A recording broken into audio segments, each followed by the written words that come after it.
Hey everyone, it's Dionne here, Marketing and Outreach Coordinator for Wild Rose College of Natural Healing. How's it going?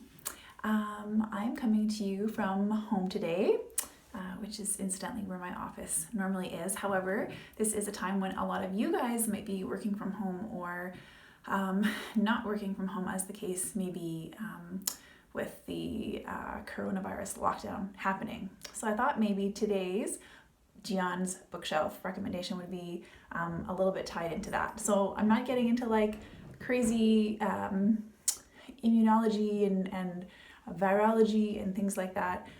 We're going to keep things really simple because what we're finding now is that a lot of people are getting a lot more interested in herbal medicine. I know all of you guys who are already students with us at Wild Rose College or other places or are already herbalists, you may have a sort of a stash of herbs going on in a home apothecary.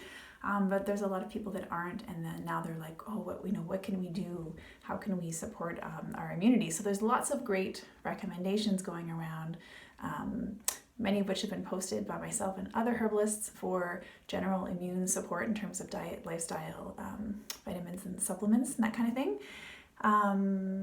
But what else? So we know that, well, we hope it wasn't so, but it seems to be the case in a lot of places where people are really kind of getting into fear mode and wanting to stock up. And I understand wanting to stock up because if we're going to be social distancing from one another, we don't want to be going out in public a lot with a lot of people in crowded spaces. So, stocking up on groceries and necessities so that we don't have to be coming and going all the time.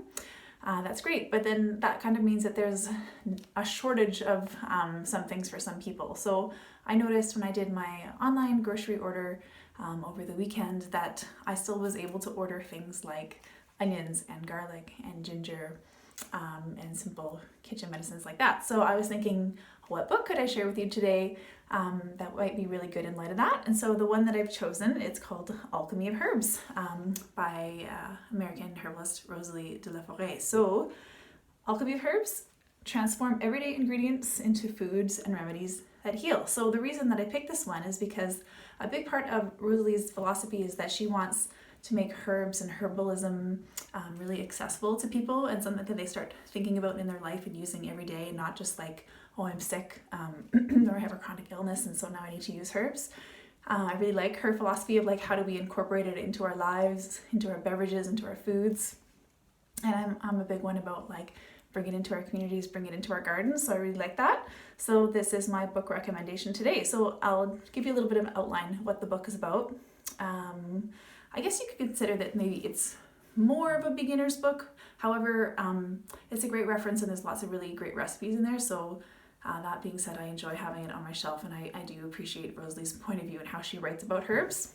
So some things that are a little bit different about this book that I like as a herb book and for beginners is that she talks a lot about matching the herbs to the person and not to the ailment. So Rosalee's really big on kind of energetic herbalism, the flavors of herbs, the taste of herbs, I guess you can say.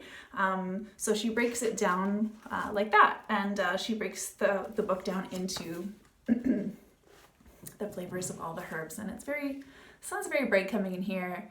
I can't really get around that, but I'll give you a little outline. So the herbs are broken down into pungent herbs, so things like black pepper, rosemary, sage, thyme, turmeric, all the things that you can still find at the grocery store, fresh or dried, salty, sour, bitter, and sweet.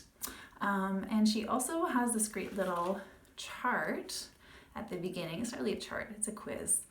I love a quiz. I'm like one of those crazy book people that I will not like write in my book or highlight or make notes or like fill in the quizzes or like crack the spine, even if I use the book a million times over. I'm just like that. I'm just one of those like, don't write my books.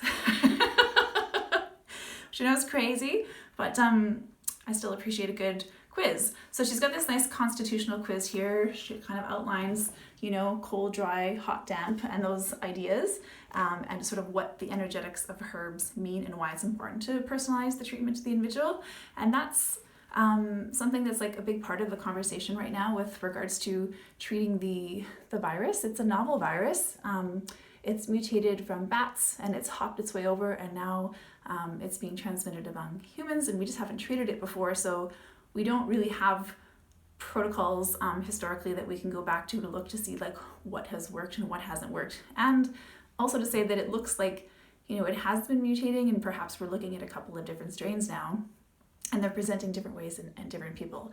And of course it's going to present different ways in different people anyway, because we're all individuals with different constitutions, different levels of health, and different health issues before the virus were to present itself. So that's it's just a big part of the conversation, so I wanted to introduce that topic to you today. I'll show you a little page with the quiz, even if it might be a little bit glary out.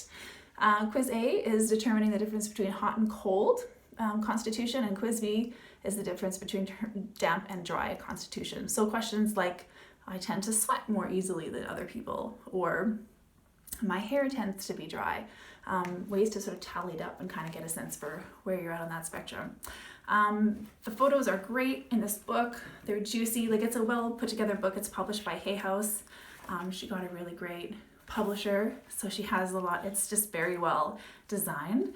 And then the recipes are really useful. So cinnamon, you know, amazing. We can still find that at the store. Garlic, we can still find that at the store. If nothing else, you can make a simple garlic and honey medicine, and she has a recipe for that.